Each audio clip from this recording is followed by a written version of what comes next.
శ్రీదేవి భూదేవి సమేత శ్రీ కళ్యాణ వెంకటేశ్వర స్వామివారి ప్రథమ వార్షికోత్సవ వేడుకలను ఘనంగా నిర్వహిస్తున్నారు. ఉత్సవాల్లో 4వ రోజు శ్రీ వెంకటేశ్వర స్వామి సింహవాహనంపై దర్శనమిచ్చారు. కాకినాడ రామకృష్ణారావుపేటలో వేంచేసిన శ్రీదేవి భూదేవి సమేత శ్రీ కళ్యాణ వెంకటేశ్వర స్వామి ఆలయం ప్రథమ వార్షికోత్సవ వేడుకల్ని నెల 16వ తేదీ నుండి 24వ తేదీ వరకు ఘనంగా నిర్వహిస్తున్నారు.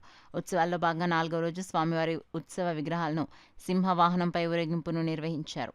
ప్రత్యేకంగా అలంకరించిన రథంపై వివిధ రకాల పూలతో అందంగా అలంకరించారు. రామయ్య వీధి నుండి ప్రారంభమైన ఊరేగింపును ఆలయ కమిటీ ప్రెసిడెంట్ సీరపు వెంకటరమణారెడ్డి, ఆలయ వ్యవస్థాపక ధర్మకర్త మునగాల అప్పారావు కుటుంబ సభ్యులు కొబ్బరికాయలు కొట్టి స్వామివారి వాహన సేవను ప్రారంభించారు. గ్రామోత్సవాల్లో చిన్నారుల కోలాట నృత్యాలు, దేవతామూర్తుల వేషధారణలు, మహిళల కోలాట నృత్యాలు, కోళ సంబరాలు, డోలు సన్నాయి వాయిద్యాలు, వేద పండితుల మంత్రోచ్చరణల నడుమ ఊరేగింపు నిర్వహించారు. ఉత్సవాల 4వ రోజు స్వామివారు సింహవాహనంపై పురవీధుల్లో ఊరేగారు. పెద్ద సంఖ్యలో తరలివచ్చిన మహిళలు ఊరేగింపులో పాల్గొని స్వామివారి రథాన్ని ముందుకు లాగారు.